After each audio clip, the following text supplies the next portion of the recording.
अनुभा सिंह जी, श्री हरिवंश राधा वल्लभ। राधा वल्लभ श्री हरिवंश महाराज जी, आपके चरणों में कोटि कोटि प्रणाम। गुरुदेव भगवान, मेरी कुछ दिनों से दिनचर्या बहुत बाधित हो गई है।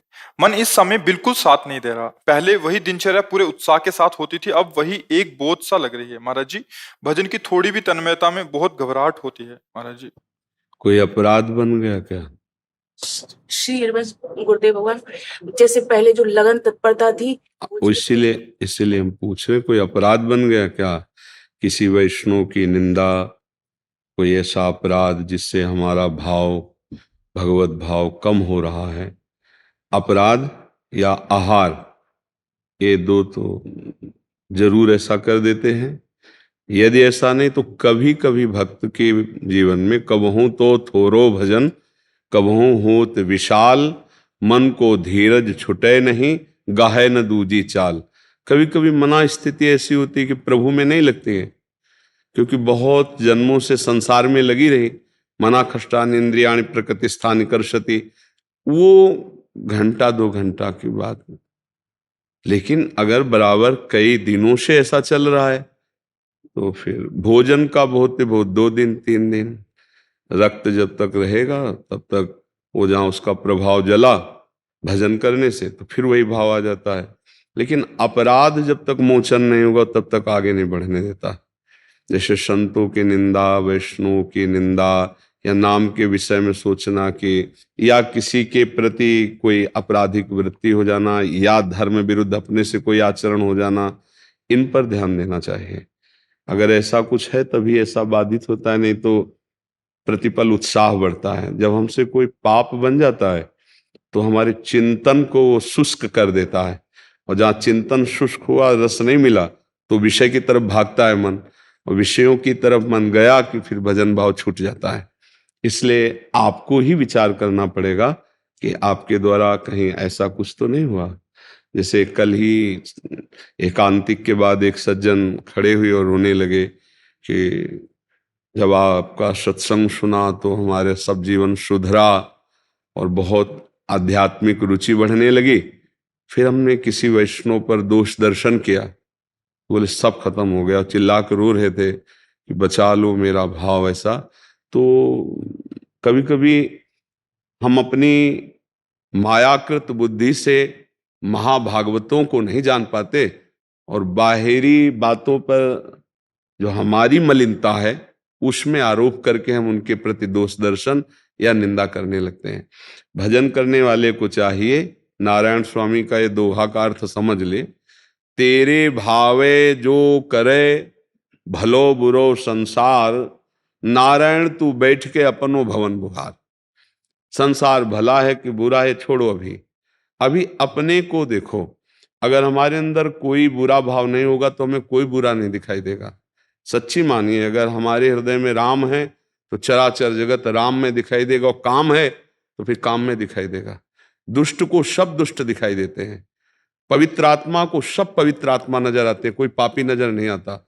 भगवत भाव वाले को सब भगवान नजर आते हैं, ब्रह्म भाव वाले को सब ब्रह्म नजर आते हैं। मायाकृत बुद्धि से जड़ चैतन्य, स्त्री पुरुष, पापी पुण्यात्मा, ऐसा दर्शन होता है।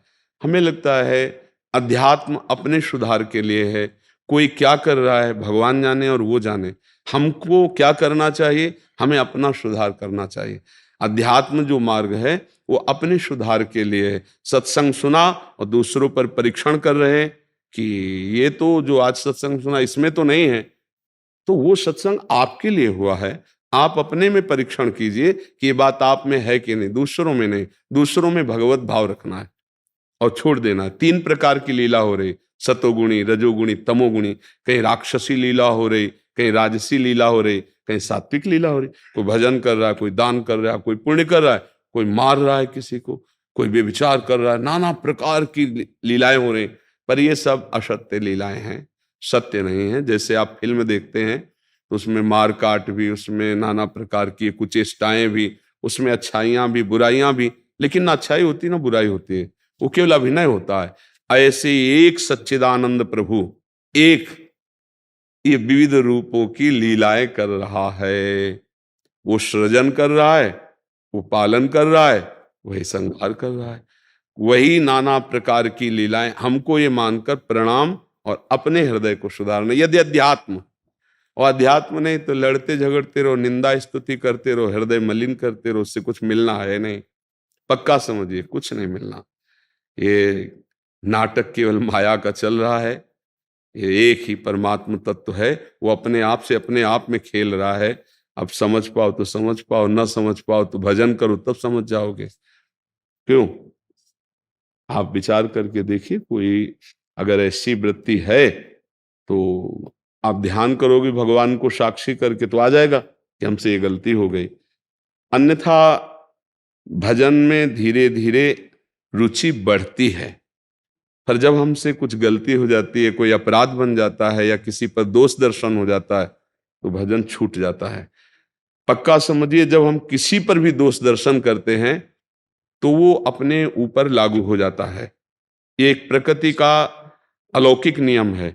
अगर हम तुम्हें कहेंगे कि बहुत नीच पुरुष है, तो एक दिन हमारे अंदर ऐसे आचरण जागृत हो जाएंगे कि सब कहेंगे कि बहुत नीच पुरुष है।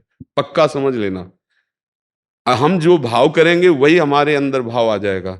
इसीलिए बचाया जाता है, राधा राधा राधा राधा, प्रभु गलती हुई, नहीं नहीं, भगवान जिससे जो जैसी लीला। हमको अपने आप को देखना है। हमारी तो प्रार्थना यही है कि हमें अपने आप को सुधारना है। ये हमारा अध्यात्म कहता है, हमारा शास्त्र कहता है, हमारे गुरुजन कहते हैं। हाँ, दूसरा कोई हमसे प्रेम से पूछ रहा है तो जो हमको ज्ञान है वो हम आपको बता देते हैं।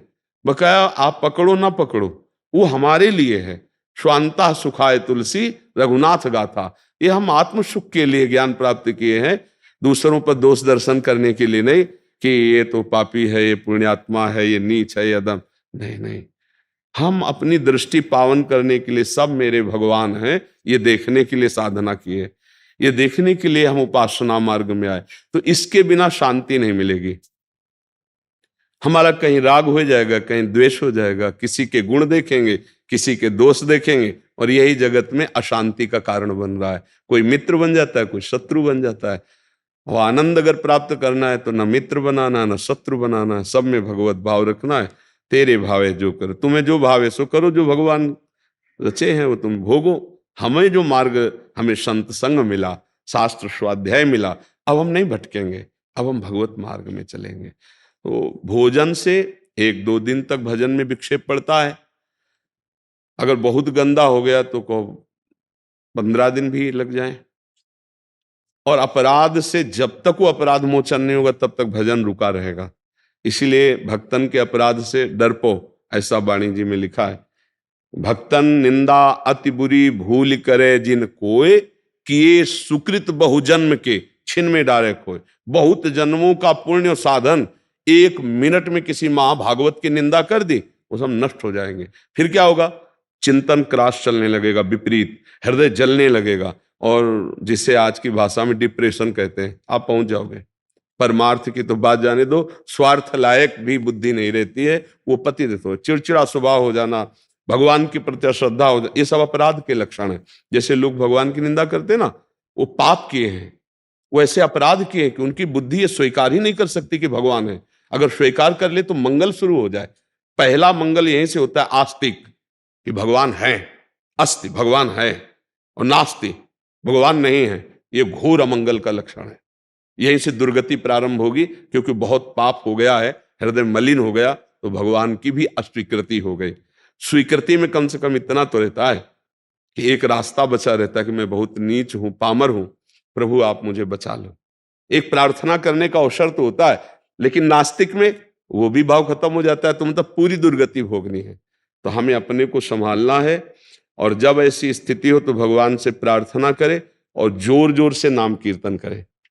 इसके लिए हमें भाव की जरूरत नहीं है, इसके लिए भाव की जरूरत, नाम कीर्तन के लिए भाव की जरूरत। राधा राधा राधा राधा राधा राधा मन जला रहा है, पर राधा राधा राधा, या तो वो अपराध सामने आ जाएगा कि तुमने अपराध किया, तो उससे क्षमा मांग लो, मानसिक या प्रगट में, अगर सामने हो, और अगर नहीं तो फिर नाम ही भस्म कर देगा उस अपराध को। इसमें जप नहीं काम कर पाता, क्योंकि मन नहीं लगेगा। इसमें कीर्तन काम करेगा, या फिर भजन की इतनी प्रीता हो कि रोकर भगवान से प्रार्थना करे, गलती हो गई हमसे, पता नहीं कहाँ गलती हुई, मुझे पता नहीं, हे नाथ क्षमा करो, और मेरा भजन पुनः चलने लगे। तो बड़े कृपालु भगवान हैं, ऐसा कर देंगे। एक बात करना, वृंदावन में हो तो एक हम शब्द बोल रहे हैं वो बोल देना, हे वृंदावन धाम, हे प्रिया प्रीतम, संपूर्ण सृष्टि में जो आपके भक्त जन हैं, जाने अनजाने में यदि मेरा किसी से अपराध बन गया हो तो मुझे यह बताओ कि मैं कहाँ जाऊं, किससे प्रार्थना करूं जिसका अपराध बना हो। नहीं, आप क्षमा कर दीजिए, आप हृदय से प्रार्थना कीजिए और फिर आप देखिए, ये प्रार्थना करना, बड़े समर्थ हैं प्रिया प्रीतम, बड़े समर्थ हैं भगवान, वो कृपा करके क्षमा कर देंगे। हम लोगों से तो त्रुटि होती ही रहती है, बच्चे हैं एक तरह अज्ञानी, नहीं है, अज्ञानी बच्चे हैं हम उनके सामने, तो हम प्रार्थना करें और नाम कीर्तन करें, इससे ठीक हो जाएगा। आप समझ? महाराज जी एक बार आप क्षमा कर दीजिए, फिर क्षमा हो जाए, मतलब गुरुदेव भगवान आप। हाँ, हम तो मन वचन से कभी किसी का हमारे प्रति यदि अपराध बना हो किसी का भी, तो हम उसे मन वचन से क्षमा करते, कभी उसको दंड न मिले, कभी उसका भाव न बिगड़े, कभी ऐसा नहीं। हमारे हृदय में सबके प्रति वही ममता है जैसे एक विशुद्ध माता की अपने पुत्र के प्रति होती है, सबका मंगल हो, सबका, हमारी सामर्थ्य क्या है सबका मंगल करने की, पर हम अपने प्रभु को लेकर बोलते हैं सबका मंगल हो। दृष्टि है, हो सकता है किसी की भी दृष्टि चूक जाए, दोष का, तो हमारे प्रति किया हुआ पूरे विश्व में किसी को कोई अपराध न लगे, किसी को कोई दंड न लगे। आपकी क्या बात, किसी को भी न लगे, समझ रहे आप जी। कोमल जी यमुनानगर से। महाराज जी आपके चरणों में कोटि प्रणाम। महाराज जी, गुरु का हमारे जीवन में कब और कैसे आना होता है महाराज जी, इस पे आप थोड़ा सा। जब व्याकुलता बढ़ती है कि अब मुझे भगवान की प्राप्ति करनी, मुझे मार्ग कैसे मिले, मैं क्या करूं, उपासक के अंदर तभी गुरु बनाना भी चाहिए और भगवान के आश्रित होकर तभी गुरु मिलते भी हैं। जब अंदर भगवत मार्ग की चाह पैदा हो जाए कि अब हम भगवान की प्राप्ति करें तो कैसे करें, क्या जपें, कैसे चलें, कैसे बचें कि संसार का राग हमको पाप में न लगा दे, हमारे आचरण गंदे ना हो जाएं, कैसे चलें, तो उसके अंदर लगता है कोई तो गाइड करने वाला हो। जैसे आपको वृंदावन का दर्शन करना है, निधिवन, सेवा कुंज, बाके बिहारी, रंग जी, ऐसे अब कहाँ जाऊं, किससे पूछूं, तो बोले वहां गाइड मिलते हैं, चले जाइए, वो आपको दिखा दें। तो इस संसार की भूल भुलैया से बचाकर सच्चिदानंद भगवान से मिला दे, उन्हीं को गुरुदेव कहते हैं। गुरु का मतलब वही जो संसार से, और ऐसे गुरु कहाँ हैं, कहाँ मिलेंगे, पता नहीं। तो हम भगवान से प्रार्थना करें कि हे नाथ, आप ही सब गुरुओं के गुरु हो, अब आपको हम कैसे पाएं, गुरुदेव की जरूरत है तो आप आइए गुरुदेव बनकर, या तो मुझे स्वीकार कीजिए और या मुझे बुला लीजिए, दो काम होंगे, या तो आ जाएंगे आपके घर में और या भगवान आपको वहां पहुंचा देंगे गुरुदेव के समीप। पर गुरुदेव तभी वर्ण करना चाहिए जब हृदय में भगवान की प्राप्ति की बात आवे। गुरुदेव का संबंध कोई व्यवहारिक नहीं कि जैसे संसार के और संबंध है वैसे गुरुदेव का संबंध। आजकल देखी देखा गुरु बनाया जाता है ना, 4 लोग बना रहे हैं हम भी, ये सब अपराध है, क्योंकि तुम उनकी आज्ञा नहीं पालन करोगे, तुम्हारे अंदर भगवत प्राप्ति की लालसा नहीं है, तो जो नाम मंत्र देंगे उसका महत्व नहीं होगा, उनके विपरीत चलोगे, अपराध बन जाएगा। गुरु तब बनावे जब हमारे अंदर इच्छा हो गई भजन करने की, भगवत मार्ग की। तो अब गुरु बनाने के लिए हम पहले भगवान को गुरु बनाए, वही सबके गुरु हैं, वो हमको गुरुदेव से मिला देंगे, पक्का विश्वास करो। ये अपने हृदय की बात कहते हैं। हम क्या जाने कि हमारे कौन गुरुदेव हैं। विद्यार्थी टीचर की पहचान जान सकता है कि कौन ग्रेजुएट इन 5 में, क्योंकि ग्रेजुएट तो जब जान पाएगा जब उनसे ऊपर हो, वो उनसे ज्यादा पढ़ा लिखा हो, तब समझेगा कि अच्छा ये इनमें से ये ग्रेजुएट है, क्योंकि वो सब ज्ञान रखता है। हम तो ऐसे हैं नहीं, तो हम सब ज्ञान रखने वाले का पहले आश्रय लेते हैं, वो है श्री कृष्ण, वो है भगवान। हे भगवान, आपका हम आश्रय लेते हैं। प्रगट में कहा जाता है गुरु बना के ही भगवत प्राप्ति होती है, चाहे शिव बिरंच सम होई, गुरु बिन भव निधि तरे न कोई। तो नाथ आ जाओ गुरु के रूप में, या तो हमें बुला लो या आप आ जाओ, आप मिला दो गुरुदेव से यहां बुला के या हमें भेज करके। हमें यही सिद्धांत बहुत अच्छा लगता है कि हम वरण करेंगे तो चूक हो सकती है और भगवान भेजेंगे तो चूक नहीं होगी। और जब हमारा गुरुदेव पर ब्रह्म भाव हो जाए कि साक्षात परब्रह्म तस्मै श्री गुरुवे नमः, तब समझे कि हमारा परमार्थ ठीक चलेगा। नहीं तो 4 दिन बाद कोई तुम्हें निंदा करे तुम्हारे गुरुदेव की, तुम्हारे अच्छा ऐसे, बस भाव बिगड़ गया। अब उनके प्रति अश्रद्धा हो जाना तो मंत्र नहीं चलेगा जो दिया है, नाम नहीं चलेगा, परमार्थ भ्रष्ट हो गया। अब एक जगह श्रद्धा हो गई, अब घूमो तो अब जहां जहां जाओगे धोखा मिलता चला जाएगा। पहले परब्रह्म भाव कर ले, गुरुर ब्रह्मा गुरुर विष्णु गुरुदेव महेश्वरा गुरु साक्षात परब्रह्म तस्मै श्री गुरुवे नमः। यदि किसी को अल्पज्ञता के कारण ऐसे गुरु का वर्ण करने का अवसर मिल गया कि जो दंभ और पाखंड से युक्त हैं, सब रूपों में वही हैं, अब आपको ये दिखाई दे रहा है कि इनके संग से, इनके आचरण से हमारी श्रद्धा नष्ट हो रही है और गलत है। ऐसा इतना तो सबको साधारण ज्ञान है, भाई ब्रह्म बोध है कि नहीं, ये सब ज्ञान से तो मतलब नहीं है। हम यहां ये बात कर रहे हैं कि उनके जो भागवतिक व्यवहार में, प्रापंचिक व्यवहार का दूषित चेष्टाएं, तो हमको उनसे दूरी बना लेनी चाहिए, ना उनकी निंदा करनी चाहिए, ना उनसे मिलना चाहिए, और जो उन्होंने नाम दिया है उसको पकड़ लेना चाहिए। वो नाम आपको परब्रह्म की प्राप्ति करा देगा। नाम तो दूषित नहीं भाई, कोई भी संत अगर कोई भी रामकृष्ण हरि जो नाम देगा वो नाम आपको भगवत प्राप्ति करा देगा। बस उनकी निंदा न करे और समीप ना जाए, क्योंकि अगर समीप जाएंगे तो और अश्रद्धा हो जाएगी। तो हम भगवत भाव रखेंगे और दूरी बना लेंगे तो उसका भी कल्याण हो सकता है। इसीलिए कहा गया है कि सहसा किसी को गुरु न बनावे, खूब भगवान से प्रार्थना करे और संग करे, और जब अंदर आ जाए कि हमारे प्रभु मिल गए हमको, अब इनकी बात पे चलना है, तब नहीं तो बड़ा जीवन डगमगा जाता है। एक जगह बनाया और फिर श्रद्धा हो गई तो वो फिर संशय जग गया ना, तो अच्छी जगह भी वो संशय कर बैठेगा, क्योंकि उसका संशय का स्वभाव बन गया कि ये अच्छा, हमें लगता है यहां भी वही है क्या, यहां भी वही है, और उसका परमार्थ बिगड़ जाता है। हमें लगता है अगर परमार्थ पुष्ट रहे तो जीवन सार्थक। परमार्थ कैसे पुष्ट रहेगा?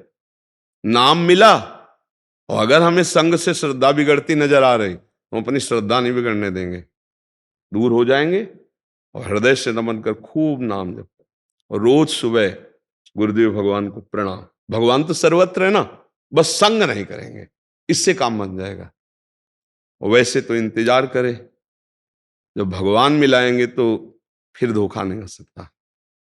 पर इतनी प्रार्थना जोर की हो तब बात। देखो लंका में विभीषण जी भजन कर रहे हैं, अपनी तरफ से हनुमान जी जब गए तब उन्होंने कहा आज प्रमाण मिल गया कि भगवान हम पर कृपा कर दिए, मतलब भगवान की नजर में हम हैं। जो प्रभु मोहि अनुग्रह कीन्हा तो तुम आई दरस हट दीना, अपनी तरफ से तुमने दर्शन दिया। अब मोहि भाव भरोस हनुमंता, बिनु हरि कृपा मिले नहीं संता। जो भगवान के प्रिय संत जन हैं उनको भगवान जानते हैं, तो भगवान से प्रार्थना करे तो गुरुदेव की प्राप्ति हो जाएगी। क्यों, समझ में आया जी?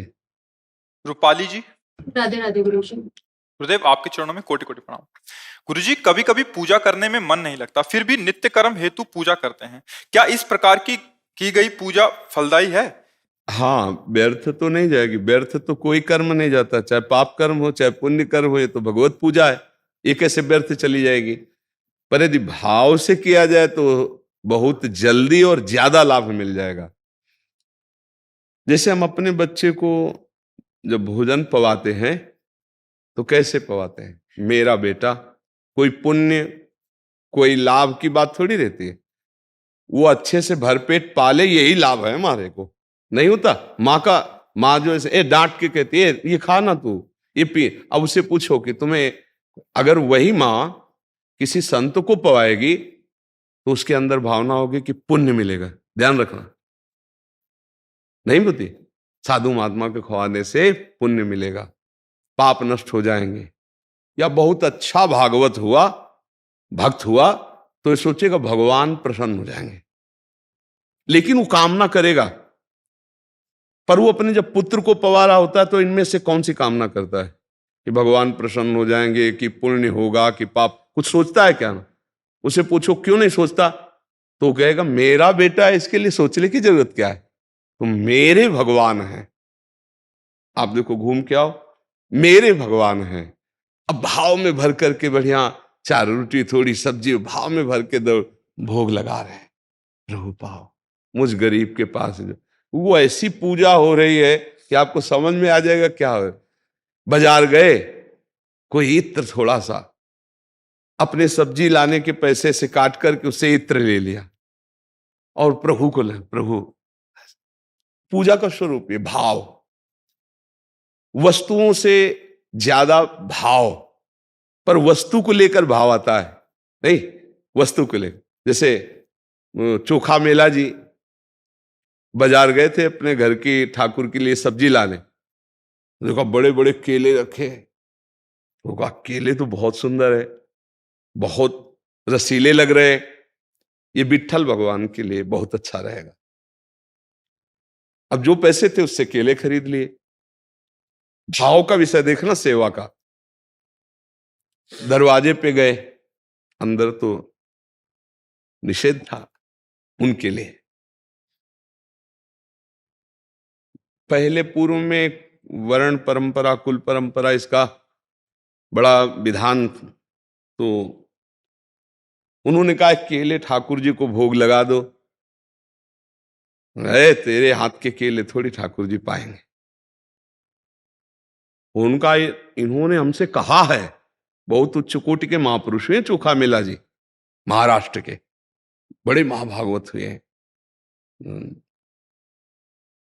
ठाकुर जी से कहा अगर आपको पाना नहीं था तो मेरे अंदर प्रेरणा क्यों की, और जब हम लाए तो आप मना कर रहे हो। तो विट्ठल भगवान के सेवा के पार्षदों ने कई बार समझाया, जब नहीं माने तो जो वहां सेवा में थे गेट के, उनको आदेश किया तो धक्का मार के उनको बाहर कर दिया। अब वो अंदर से देखो भाव का खेल, अंदर से बड़े दुखी हुए कि प्रभु जब जानते थे कि मैं इस कुल में जन्मा हूं तो आपने प्रेरणा क्यों की, और क्या मैं आपका नहीं हूं? आज इसका निर्णय कीजिए। नहीं, मेरी समझ में नहीं आ रही ये बात आपकी कि ऐसा आपने क्यों किया। पहले प्रेरणा की, फिर धक्का मार के बाहर निकलवा दिया। तो आप जानते नहीं थे प्रेरणा करते समय कि मैं कौन हूं? क्या मैं आपका नहीं हूं? या तो आप हमारे अंदर इस बात प्रश्न का समाधान कीजिए, नहीं तो हम अंदर से बहुत चिंतन हमारा बिगड़ रहा है। क्योंकि आपने प्रेरित किया है, मुझे पता है, आपने मेरे से कहा है कि मेरा संकल्प नहीं था, मेरी इच्छा नहीं थी। कमरा बंद किया और कहा अन्न जल का त्याग कर देते हैं, जो हमारे इष्ट है वही जब धक्का लगवा दिए तो फिर हमारा जीना किस काम का। कोई अन्न जल नहीं पाऊंगा और शरीर को ऐसे उनका नाम जप करते हुए पूर्ण करूंगा। महाभागवत। अब ठाकुर जी को कैसे चैन पड़ सकती भला? रात्रि में जब शयन हुआ तो वो दरवाजा खटखटाया जाके, चोखा मेला जी, चोखा मेला जी। इतना अमृत में गंभीर शब्द था कि कौन, ये पूछने की हिम्मत नहीं हुई। दरवाजा खोला तो देखा अद्भुत कांति। भगवान द्वारिकाधीश ही तो विट्ठल भगवान है। अद्भुत, ऐसी नीलिमा इंद्र नीलमणि, अद्भुत कांति में भगवान मंद मंद मुस्कुराए। अंदर से गए भगवान। चोखा मेला जी से कहा कहाँ है केला, वो गोद में बैठ गए। बोले पवाओ अपने हाथ से। भगवान ने पाया। इसके बाद जब 4 रह गए तो बोले रोको, पीतांबर में हमारे बांधो। रुक्मिणी जी को ले जाएंगे तुम्हारे जैसे प्रेमी के हाथ। प्रभु आपकी लीला बड़े विचित्र, वहां धक्का लगवा रहे, यहाँ के गोद में पार ले गए। रुक्मिणी जी को पवाया कि मेरे बहुत प्रेमी भक्त के केले हैं, और छिलके आंगन में फेंक दिए और अंदर से सिटकिनी लगा दी विट्ठल भगवान ने। अब जब सुबह दरवाजा तो बाहर से ताला खोला गया तो अंदर से बंद था, अंदर से भगवान के सिवा और कोई ताले ही वहां। अब समझ में आया कि कोई वैष्णव अपराध बन गया जिससे भगवान नाराज है। विनय की प्रार्थना की, बहुत रोए, तब अंदर से आवाज आई, आप जाओ कीर्तन करते हुए चोखा मेला जी को डोली पे बैठा लो, पालकी पे, और वो जब आकर यहां बोलेंगे तब दरवाजा खुलेगा। हजारों भक्त दर्शन के लिए खड़े। ऐसा ही करना पड़ा, जिन लोगों ने धक्का लगाया था ना, वो पालकी लेके गए, पैर पड़ के जबरदस्ती विनय करके उसमें बैठा ले, और कीर्तन करते हुए विट्ठल विट्ठल विट्ठल। जब आकर उन्होंने कहा जय जय, बड़ी विचित्र लीला है, खोल दो दरवाजा। दरवाजा खोल, अंदर गए तो छिलके पड़े देखे पुजारी। बोले जय जय, छिलके? बोले हाँ, चोखा मेला जी के केला हमने भी पाए और रुक्मिणी जी के लाए थे, वो पाए थे, छिलका बाहर फेंक दिया आंगन में। तब उनको समझ में आया कि भक्त के भाव की कितनी बड़ी महिमा है। यदि हम थोड़ी सी भी सेवा करते हैं, थोड़ा प्यार से करें, अपने जैसे पुत्र को पवाते हैं, अपने जैसे प्रियजन को पवाते हैं, ऐसे भगवान को गैर मान के मत पवाओ कि पवा रहे तो पुण्य होगा, लाभ मिलेगा कि नहीं। हमारी प्रार्थना मानिए, बहुत बड़ा लाभ इससे मिलेगा। हम भगवान को अपना नहीं मानते, तभी हमारे अंदर आता है कि भगवान को भोग लगा, इसका फल मिलेगा कि नहीं, एक धूपबत्ती लगा, इसका फल मिलेगा कि नहीं। आप समझ रहे ना, भगवान को कपड़ा अर्पित किया, फल। यार भगवान ने तुमको मनुष्य तन दिया, सब कुछ भगवान ने तुम्हें दिया। आप विचार करके देखो, ये तो केवल भगवान की प्रसन्नता के लिए हम कर रहे हैं, उन्हीं की दी वस्तु। कैसे? कई बार बताया, जैसे आप बाजार से 4 सेव लाए, आपके 4 बेटे हैं, चारों को दे दिया। एक बेटा सेव लेकर दौड़ के आया और आपके गोद में चढ़ के आपको भोग लगा, पापा पाइए, आपको कैसा लगेगा? हृदय भराएगा कि नहीं? आप उसके हाथ से छीन के अपनी गोद में बैठाल के स्वयं पाएंगे। चारों तुम्हारे हैं, लेकिन इसको जो प्यार मिलेगा वो 3 को नहीं मिलेगा। 3 तो खा रहे हैं सेव, और चौथे को प्रेम से त्वदीयम वस्तु गोविंदम तुभ्यमेव समर्पये।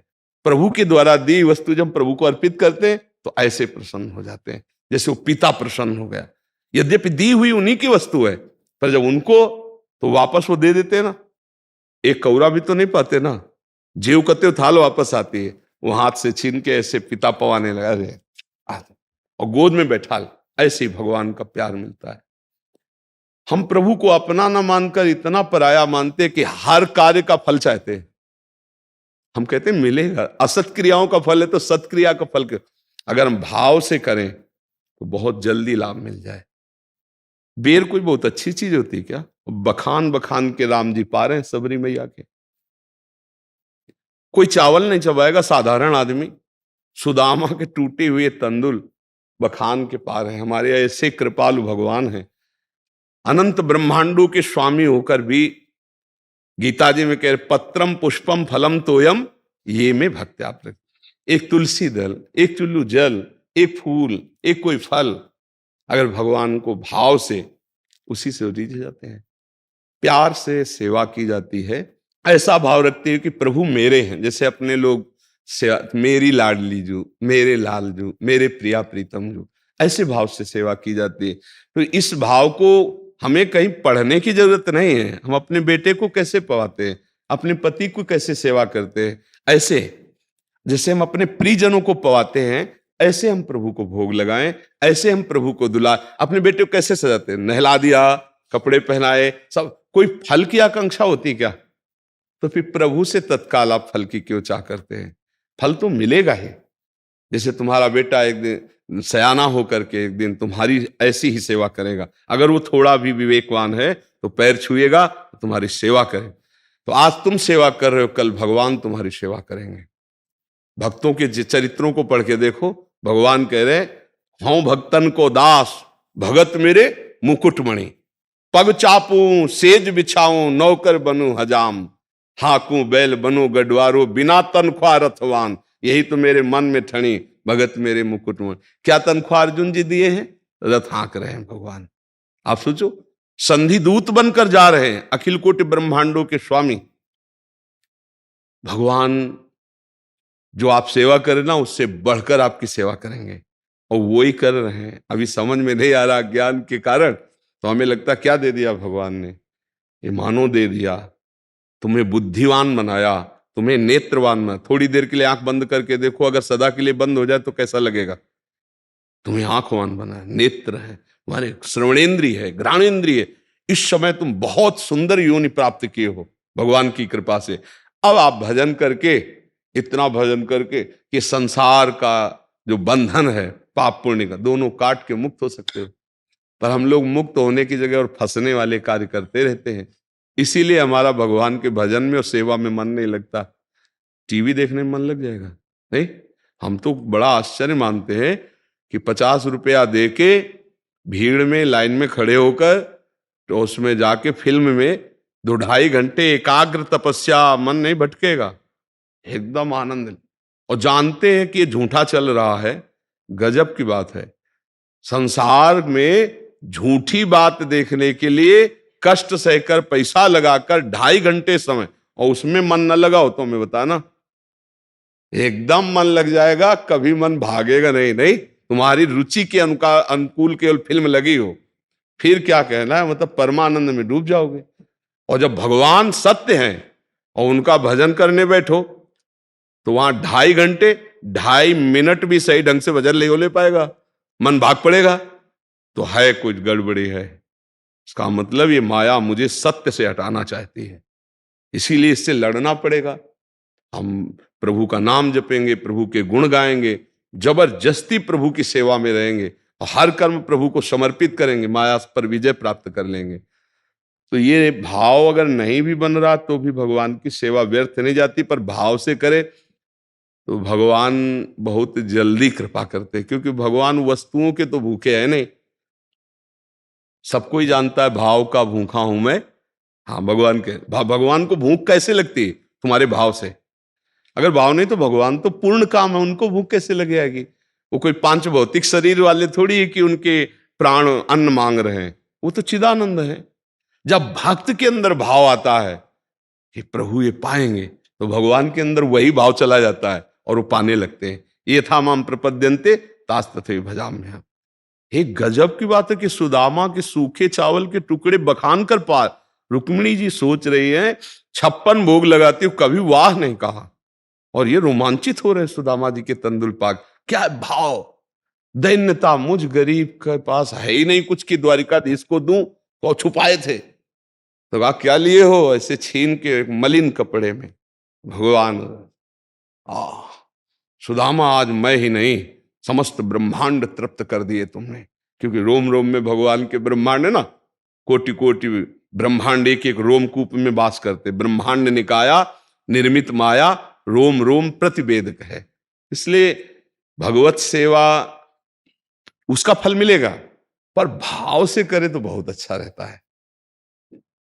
एक सेवा कर लो केवल भाव से, चाहे प्रातःकालीन कर लो, चाहे राजभोग वाली कर लो, और तो दिनचर्या चली रही, पर एक सेवा भाव से कर लो। मेरे प्रभु, वो छवि नहीं है, वो गोपाल जी ऐसे नहीं बैठे हैं, वो प्रियालाल साक्षात देखो कण कण में है, तो वो तो है ही है, प्रभु है ही है। तो वहां वो ऐसे भोग लगाओ जैसे प्रभु को लगाया जाता है, जैसे अपने प्रियजनों को पवाते हैं। और लो, और अब देखा 4 रोटी सब्जी रख दिया और भाव किया प्रभु को, और इच्छा गरम गरम गए, 1 रोटी और घी से चुपड़ी, भाव प्रभु। जैसे कोई रिश्तेदार आवे, प्रियजन आवे, तो कैसे हम पवाते हैं? भगवान के लिए चिरौरी रख दिया है, कटोरी में पानी रख दिया, और आप हलवा और चाय लेकर, कॉफी लेकर जा रहे हैं आप ही, तो भगवान यार गरीब आदमी थोड़ी कि तुम्हारी चिरौरी की जरूरत थी। हाँ, अनंत ब्रह्मांडों के स्वामी। गांव में जानते हो, दुकान में जाए वो कहे नारियल दो, कपड़ा दे दो, सुपारी दे दो, तो बोले भगवान वाली ना, बोले हाँ। तो जो कतरने वाले खाने वाले नहीं लेते हैं, वो अगर अलग रखा जाता है, वो भगवान की सुपारी होती है। जो नारियल सूख गया है, जो नारियल, वो नारियल रखा जाता है। और एक कपड़ा आता ही है, वो सत्यनारायण की कथा वाला, बोले कथा वाला कपड़ा चाहिए, मतलब सबसे घटिया कपड़ा, अब वो भगवान को समर्पित करे। तो ऐसे भगवान को भैया नहीं चाहिए कोई सामग्री।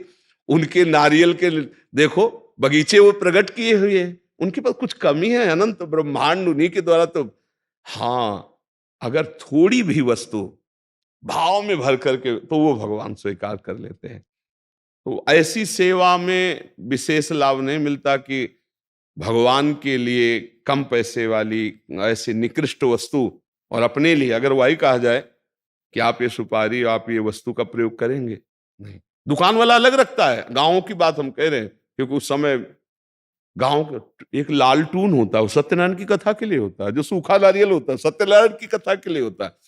जो अंदर से खोखली सुपारी होती है वो सत्यनारायण के लिए होती है। हमें लगता है ऐसी पूजा तो करनी ही नहीं चाहिए। एक बार 24 घंटे में अगर आप कर सकते हो तो भाव से कर लो। जो भी तुम्हारे पास रूखा, आज तक हम देखा है भक्त चरित्रों में कि एक बाजरे की रोटी लेकर रोते हुए पवाया तो भगवान पाए, धन्ना जाट भगवान पाए।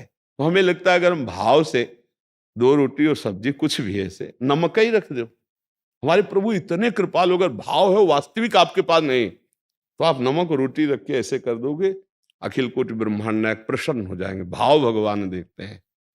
बस भाव से अगर करे तो बहुत अच्छा है, अगर नहीं भाव बन रहा तो करता रहे तो भाव बन जाएगा। करते करते कभी भगवान कृपा कर देंगे तो भाव बन जाएगा। जी। महाराज जी, जैसे कोई एक उड़िया बाबा के उपदेश जो आपके बहुत प्रिय है महाराज जी, जी। उसमें कुछ प्रश्न उत्तर हैं साधकों के। महाराज जी, उड़िया बाबा से किसी ने प्रश्न किया, मनुष्य को भगवान की इच्छा पर निर्भर रहना चाहिए या पुरुषार्थ पर? तो उड़िया बाबा उत्तर देते हैं कि भगवान की आज्ञा पालन करते हुए पुरुषार्थ करने में तत्पर रहना एवं फल में उनकी इच्छा पर निर्भर रहना चाहिए, क्योंकि पुरुषार्थ तीव्र करने से भगवत कृपा से सब कुछ हो सकता है। पुरुषार्थ करते हुए भी सिद्धि असिद्धि में भगवान की इच्छा की प्रधानता समझनी चाहिए। यही भक्तों की मान्यता है। भगवान की इच्छा मानकर पुरुषार्थ किसी भी काल में न छोड़े। जी। अब इस बात को ये समझना है कि जैसे हम ये भाव लेकर कि अब जो भगवान करेंगे सो होगा, हम कायरता करने लगे, ऐसा नहीं है। भगवान के आश्रय से, भगवान की इच्छा पर निर्भर रहने वाला उपासक भगवान की आज्ञा का पालन करता है। उसमें लिखा है आज्ञा पालन। सबके लिए अलग अलग धर्म है। एक है भागवत धर्म, जो हम भगवान की उपासना करते हैं, उसमें भी कोई शिव उपासक है, कोई राम उपासक है, कोई कृष्ण उपासक है, कोई माँ का उपासक है। और उपासना के अलावा हमारा व्यवहारिक धर्म है, एक लोक धर्म। जैसे हम किसी के पति हैं, किसी के भाई हैं, किसी के पुत्र हैं, किसी के पिता हैं। अब इसमें क्या आपका कर्तव्य शास्त्रों में और सत्संग में वर्णन किया जाता है, और प्रायः हर मनुष्य अपने कर्तव्य को जानता है। इतना ज्ञान भगवान ने दिया है। आपका बहन के साथ कैसा बर्ताव होना चाहिए, आपका माँ के साथ कैसा बर्ताव होना चाहिए, आपका पिता के साथ कैसा बर्ताव होना चाहिए, आपका अपने साथ कैसा बर्ताव होना चाहिए। ये धर्म लोक धर्म है। लोक धर्म का पालन शास्त्र आज्ञा के अनुसार करते हुए भागवत धर्म में पहुंचना है। निरंतर भजन, भगवान की लीला कथाओं का श्रवण कथन, किसी का भी अमंगल अहित न मन से, न शरीर से, न वाणी से, जो हमारे समीप है उनको सुख पहुंचाने की भावना, ये भागवत धर्म के अंतर्गत आती। सारे कर्म भगवान को समर्पित कर देना। अब इसमें जो खास बात बाबा कह रहे हैं कि ये सब किया, लेकिन जो हम चाह रहे थे वो हमें नहीं मिला। तो कह रहे सिद्धि और असिद्धि में समान भाव लाना।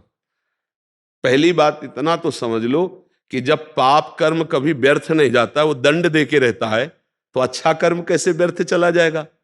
तो अगर हमको फल नहीं मिला है अभी, तो इसका मतलब कोई ऐसा पाप बाधक जो है वो हमारे भजन से, हमारे साधन से वो नष्ट हो रहा है, और जे भी वो नष्ट हुआ तो इसका फल प्रकाशित हो जाएगा।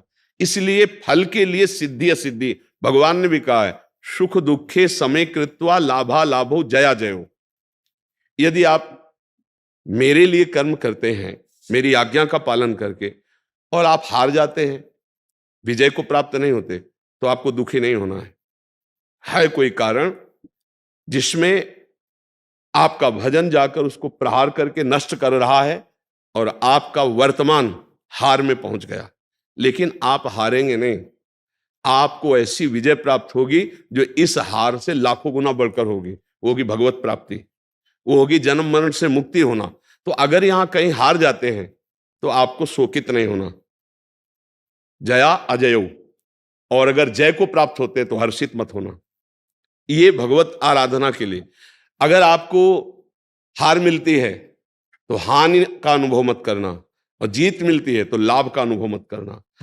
हानि में दुख होता है इसलिए दुख का अनुभव मत करना, लाभ में सुख होता है इसलिए सुख का अनुभव न करना। तो क्या होगा? बोले मेरी प्राप्ति हो जाएगी।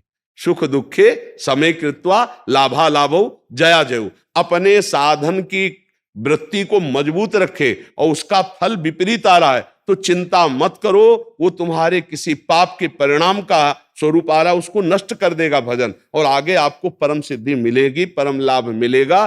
पर अगर आप ऐसी हिम्मत वाले नहीं हो तो परमार्थ छोड़ दोगे।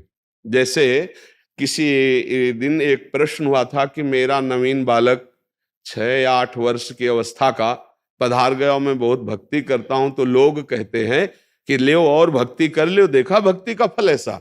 भक्ति का वो फल नहीं है, वो जीव का ऋणानुबंध है जो तुम्हें कष्ट देने और स्वयं भोगने आया। 6 वर्ष के लिए मनुष्य योनि मिली, इसके बाद फिर छूट गई। तुम्हारी भक्ति का फल है कि तुम संत समागम में बैठकर प्रश्न कर रहे हो और धैर्यपूर्वक उसको सुनो।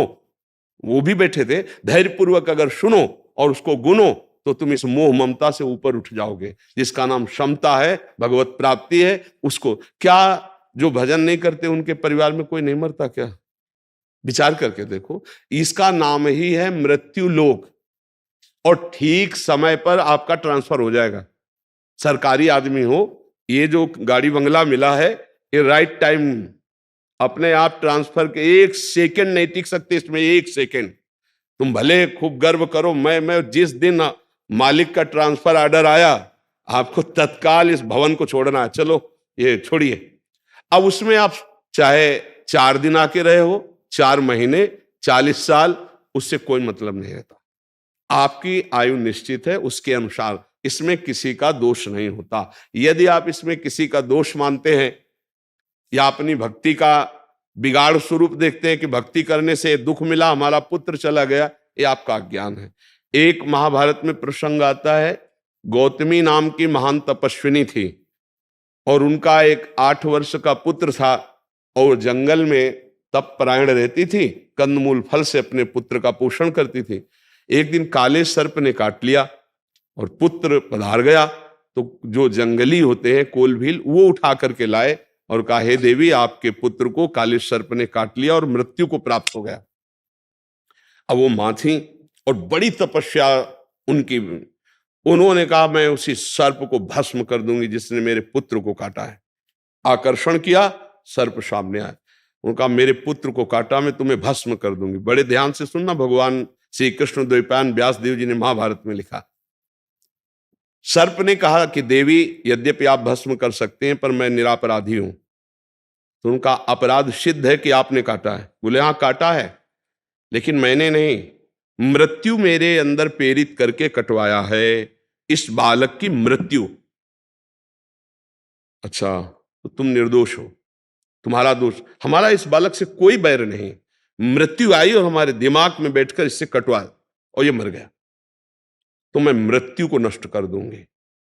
तब परायण थी, मृत्यु का आकर्षण किया, मृत्यु सामने उपस्थित हुई। ये सब मूर्तिमान है, जैसे भगवान के अस्त्र मूर्तिमान है, सुदर्शन चक्र आदि, जब जरूरत होती तो अस्त्र रूप में होते हैं, नहीं सेवक रूप में सेवा करते रहते हैं।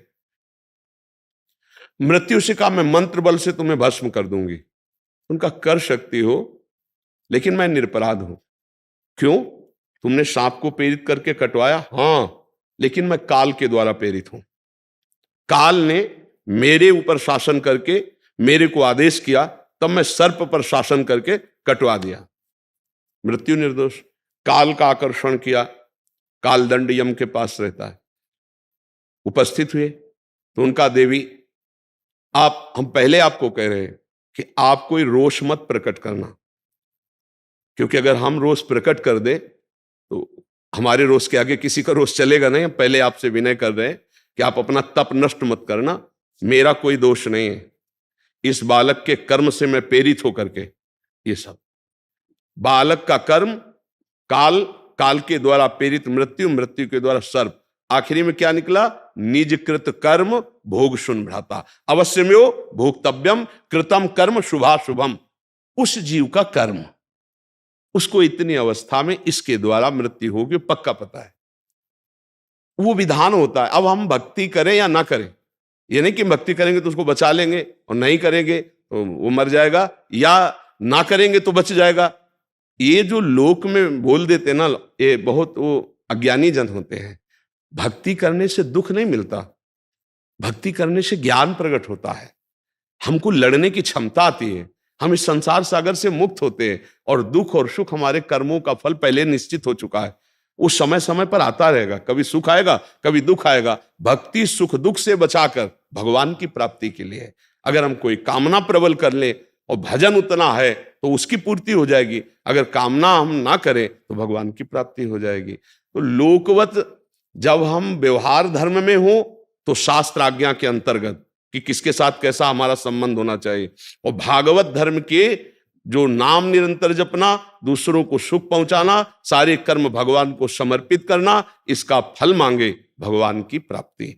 अगर तुम्हें लौकिक कोई फल नहीं मिल रहा है, तुम्हारा काम नहीं बन रहा है, तो भी नाम काम कर रहा है, तुम्हारे पाप को नष्ट कर रहा है, उसको छोड़ो मत कि अरे अब लाभ तो मिला नहीं, देखो संकट पे संकट आ रहे, और तो भजन का क्या फल हो सकता है, भक्ति का क्या फल, यही फल है। नहीं, वो उन सब पापों को नष्ट करके जिस दिन से सुख प्रारंभ होगा भक्ति का हृदय में, तो सब भगत नाच नाच करके भगवान की जय जयकार किए। आज तक किसी ने भगवान के प्रति ये नहीं कहा कि पूरा जीवन हो गया भजन करते, क्या हमको दिया, ऐसा।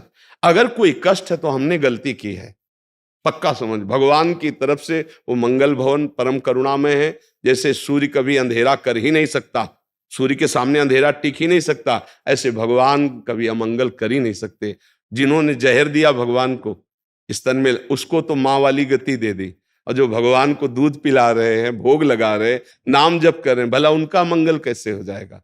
इसलिए बाबा कह रहे कि भगवान की आज्ञा के अनुसार धर्म का पालन करते हुए, भजन करते हुए फल में समान भाव रखें। अगर फल में लाभ नहीं दिखाई दे रहा तो भी समान भाव रखो, लाभ मिलेगा, बहुत बड़ा लाभ मिलेगा। क्योंकि जीवन पूर्व कर्मों से बना हुआ है, दुख सुख से। अभी भजन शुरू किया और हमको लाभ मिलने लगा तो भक्ति का नहीं है, बहुत ध्यान से समझना, वो पूर्व का है। अभी जो गेहूं की फसल बोई गई तुरंत थोड़ी, रोटी तो पीछे वाले गेहूं की है, नई वाली फसल तो 6 महीना बाद इंतजार करो फिर आएगी। तो ये जो भक्ति है ये तुरंत थोड़ी ऐसे कि ऐसे ऐसे, यद्यप काम तुरंत हो रहा है। भागवत के एकादश स्कंद में लिखा है, जैसे आप कई दिनों के भूखे हो तो आपको भोजन एक एक कवल पवाया जाए तो भूख मिटा रहा है ना, लेकिन एक कवल 4 कवल के बाद आपको रोक दिया जाए तो आपको कैसा लगेगा? लगेगा इससे तो अच्छा देते ही नहीं, क्योंकि जलन बढ़ जाएगी। अब वो जब आधा पेट हो तब जाके स्वाद लगेगा, खीर कैसा, पुआ कैसा, कढ़ी कैसी। ऐसे ही हम जब नाम शुरू करते हैं तो जलन शुरू होती है। अनंत जन्मों में हमने न जाने कितने पाप किए भगवान से विमुख होकर। तो नाम, एक एक नाम यद्यप काम कर रहा है, जैसे एक एक कवल भोजन का पुष्टि तुष्टि क्षुधा निवृत्ति कर रहा है, ऐसे ही संसार से वैराग्य, भगवान से प्रेम और स्वरूप का ज्ञान, ये एक एक भजन में हो रहा है। पर जब आधा पेट लगभग 12 घंटा कम से कम भजन होए, तब समझ में आएगा कि हाँ, भजन का क्या स्वाद है, भजन का क्या स्वरूप है। तो भजन व्यर्थ नहीं जाएगा। एक नाम भी एक कवल खाया तो भूख मिटाई तो, पर वो लगेगा कि भूख और बढ़ गई। ऐसे जो ही भजन शुरू करते गंदगी बढ़ जाती है अंदर से, गंदी गंदी बातें, गंदा चित्रण, गंदा मन, वो निकल रहा है, वो शांत मिट रहा है। पर कम से कम जब आधा पेट भोजन हो तब भोजन का स्वाद आता है। ऐसे 24 घंटे में कम से कम 12 घंटा चिंतन हो, नाम का भजन हो, तब जाकर को माया पर विजय प्राप्त करे।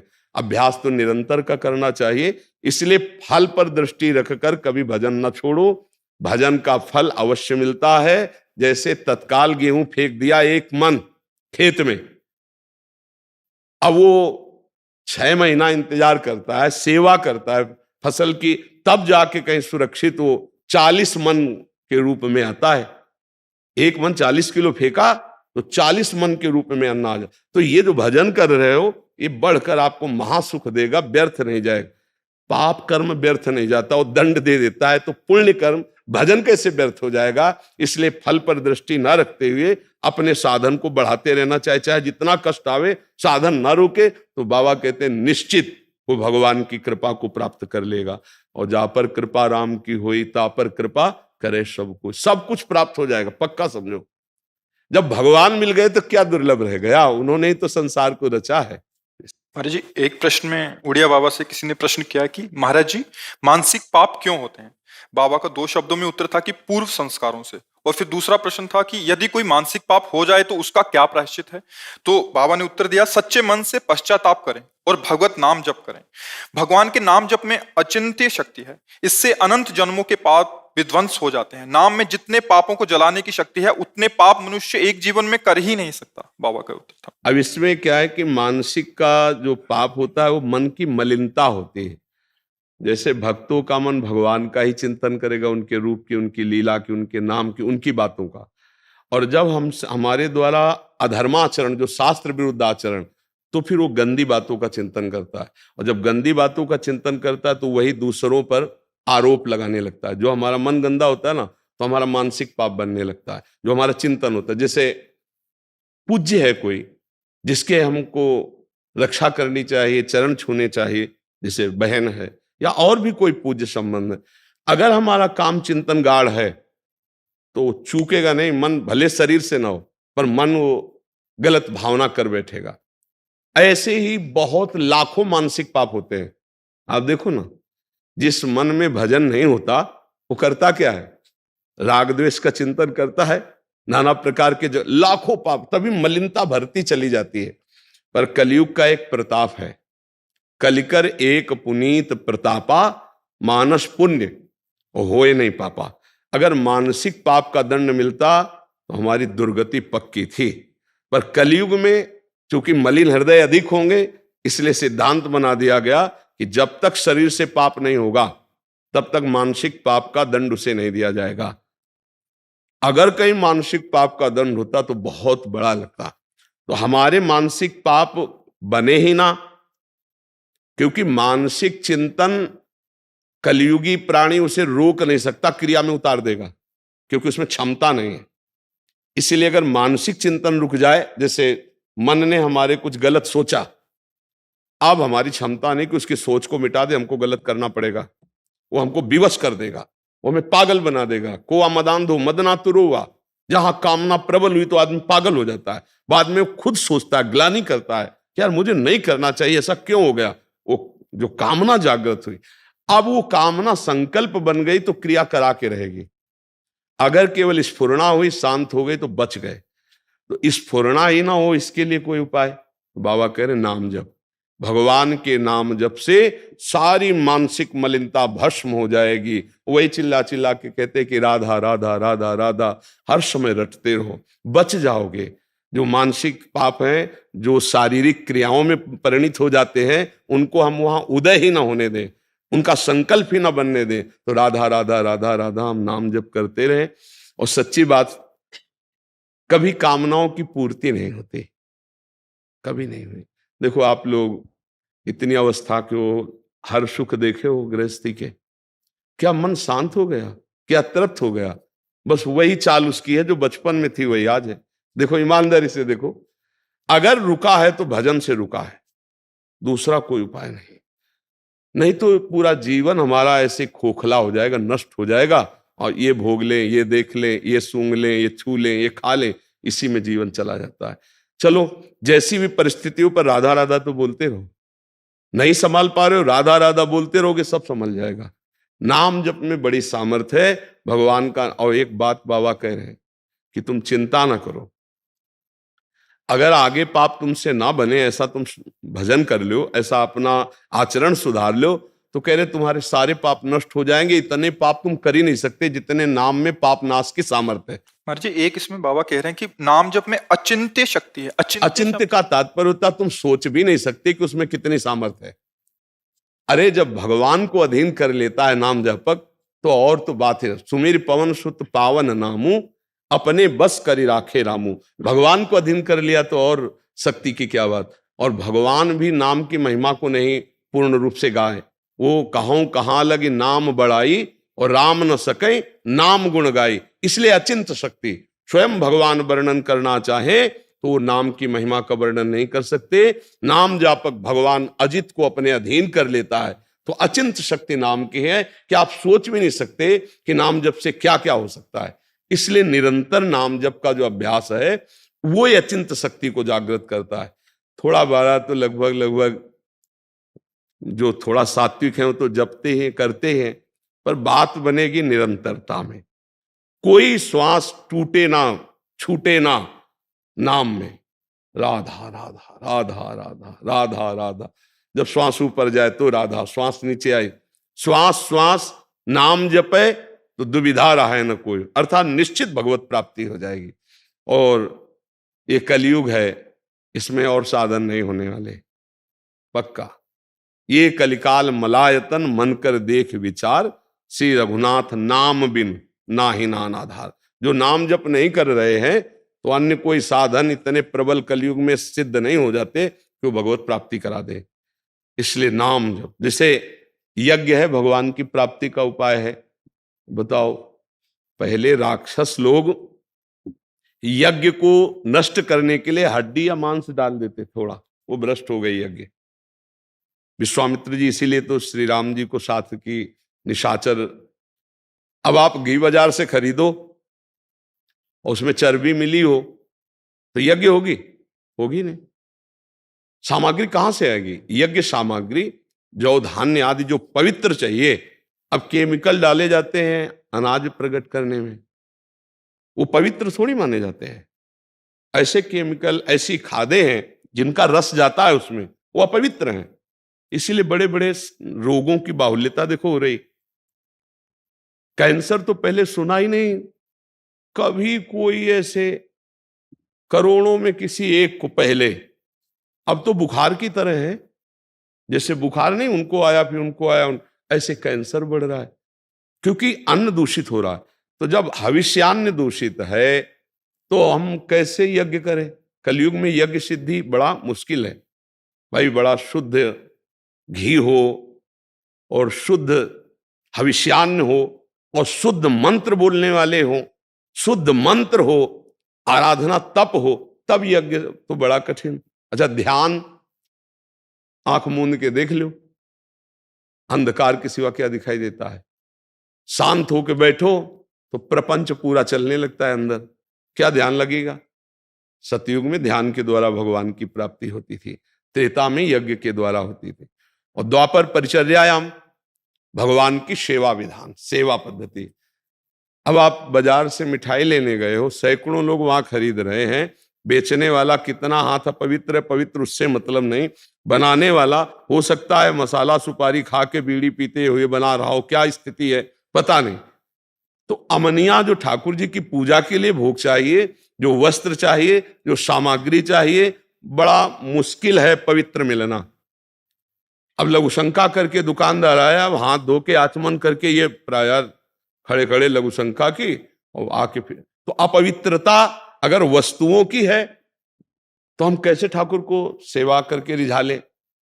पवित्र पदार्थ, दूध ले रहे हैं हम और उसमें केमिकल्स का बना हुआ है, पनीर ले रहे हैं, कौन सा भोग लगावें? हर घर में गाय तो नहीं पाली जा रही ने, तो सेवा पद्धति ठाकुर की कैसे होगी? गाय के दुग्ध से स्नान कराया, गाय के घी से बने हुए पकवान सुंदर भोग लगाए, भगवान की आरती उतार, कहाँ है? कोई बिरला ही नहीं। तो अब कहाँ सेवा भाव कि हर घर में 2-4 गाय हैं और उनको अब तो आधुनिकता, ट्रैक्टर का जमाना, तो हम भगवत सेवा के बल से भगवान को प्राप्त कर ले, ये भी बड़ा कठिन हो गया। ये द्वापर में था, द्वापर में परिचर्यायाम। अब एक उपाय रह गया है, कलौ तद्धरि कीर्तनात्, भगवान के नाम का जप और कीर्तन यही मंगल करेगा। इसमें अपवित्र पवित्रो वा सर्वावस्थांगतोपि वा या स्मृत पुंडरीकाक्षम स्वायाभ्यंतरा शुचि, चाहे भीतर से चाहे बाहर से, दोनों जगह से तुम परम पवित्र हो जाओगे यदि नाम चल रहा है। कृष्ण कृष्ण श्याम श्याम, राधा राधा, राम राम, जो भगवान का नाम प्रिय लगे, जो गुरुदेव ने दिया हो, खूब नाम जप करो, इसी से परम मंगल हो जाएगा। अचिंत शक्ति नाम में विराजमान, मतलब तुम सोच नहीं सकते, करतुम अकर्तुम अन्यथा करतुम सर्व समर्थ भगवान का नाम है, बस जपने लगो। जैसे गरीब आदमी 1-1 रुपया जोड़ता है ऐसे राधा राधा राधा राधा राधा राधा, चाहे नहाए हो या ना नहाए हो, अपवित्र अपवित्र हुआ, शौच में बैठे हैं तो भी अंदर अंदर जप रहे राधा राधा राधा। मतलब शौच में दिल फेल हो जाए तो क्या करो, तो शौच में भी हमें अलर्ट रहना है। शौचालय में गए राधा राधा, नाम के लिए कोई निषेध नहीं, मंत्र के लिए निषेध, मंत्र नहीं जप सकते, नाम को कहीं भी जप सकते हो। अपवित्र पवित्र हुआ, चाहे पवित्र हो चाहे पवित्र हो, तो खूब नाम जप करे तो शारीरिक मानसिक सब पापों से मुक्ति मिल जाती है और भगवान हमें अपनी शरण में ले लेते हैं। हमारा आवागमन जो जन्म मरण का चक्र है इससे छुटा देते हैं।